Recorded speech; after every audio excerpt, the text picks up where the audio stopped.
To access additional order guide editing features, let's first make sure we're in our default order guide. Then click on the image of the box and pencil at the top right above the search box. The first pop-up you'll see will have a few different features, including the Edit Order Guide button, Print Par Sheet feature, if enabled, and different order guide display options that you can choose from. Let's first go into Edit Order Guide, where there are a few different capabilities. First, you can set par values for your order guide items to help optimize your inventory ordering process.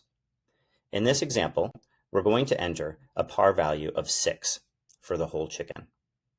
You would simply tap into the par value box and enter your value, then hit Done at the top right.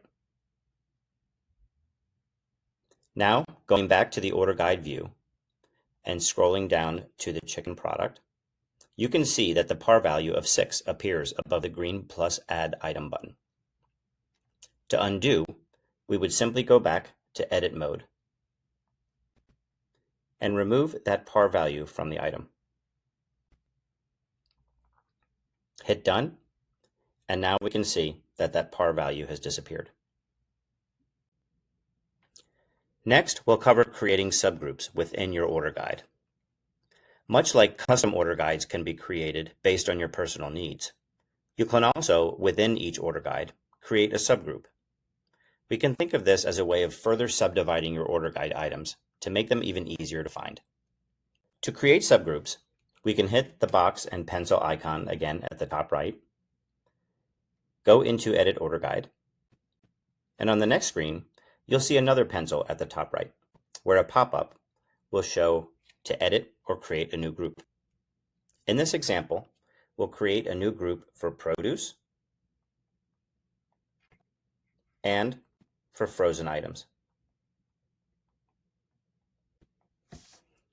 After hitting Done, you will see these new group names. Hit Done again, and you can see back on the main order guide screen that the new groups are visible beneath the product categories. Just as you would add items to an order guide, the process is similar to add to these subgroups.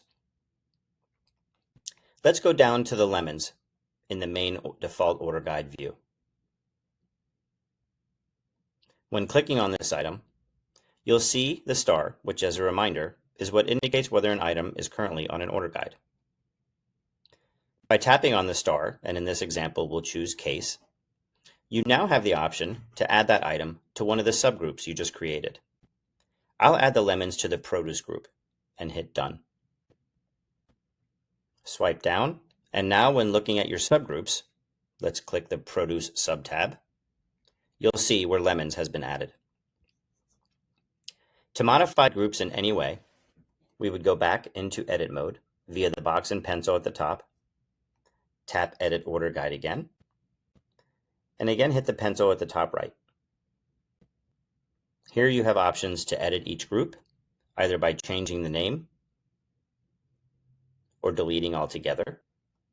For now, we'll go ahead and delete these subgroups.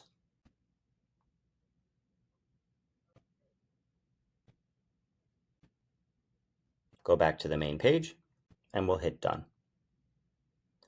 Now you'll see that those groups have disappeared from the main order guide page. We encourage you to play around with how you organize your order guides, utilizing these tools to make them as useful as possible for your needs.